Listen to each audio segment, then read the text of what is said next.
completely in control now. He plays rook g3, even stopping all counterplay. Gukesh goes king e2 with some ideas of take, b5 counterplay, but Magnus even squashes that with his next move. Beautiful move, king e5, because now if c4 takes, b5, king comes, defends it, rook will come to b3. So he goes king b2, trying to keep it cool. Now the king comes to d5, and the central pawn now plans to roll down. So Magnus is totally winning here. Check. And king comes in with king to e4. Yeah, king e4 played.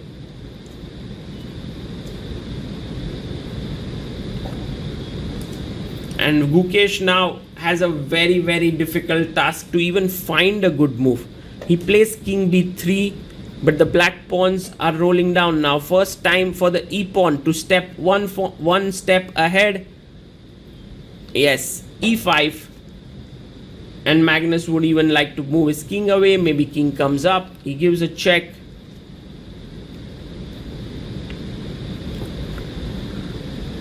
And the king moves back to f5. So e4, e3 is incoming. Then you go king e4, slowly push the pawn, create a passer, rook d2. And this is where Magnus's calculation, final calculation, e4, he's ready to give up this b5 pawn because he realizes that these two pawns are going to do the job for him. Look at Gukesh there. He's quite upset with himself. He knew that he has a draw somewhere, but Magnus viewed his endgame magic so beautifully and so brutally that Gukesh, with all his talent and all his skills, could do nothing to stop it. That's what happens when you play this Mozart of chess. He often creates chances which his opponents, no matter how skilled, are not able to see.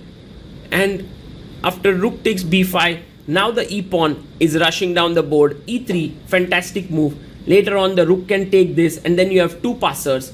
Meanwhile, white does have two passers, but they are way away from the queening squares, so it's not going to work. Gukesh gives a check with his rook, and now king f5. King comes up. Gukesh doesn't even have the time to push any of his pawns because e2 is straight away queen. So he gives a check.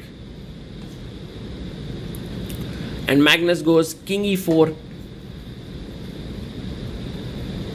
Gukesh's idea is rook b8, so that if e2 he can give a check from behind, but anyway Magnus can come down with his king.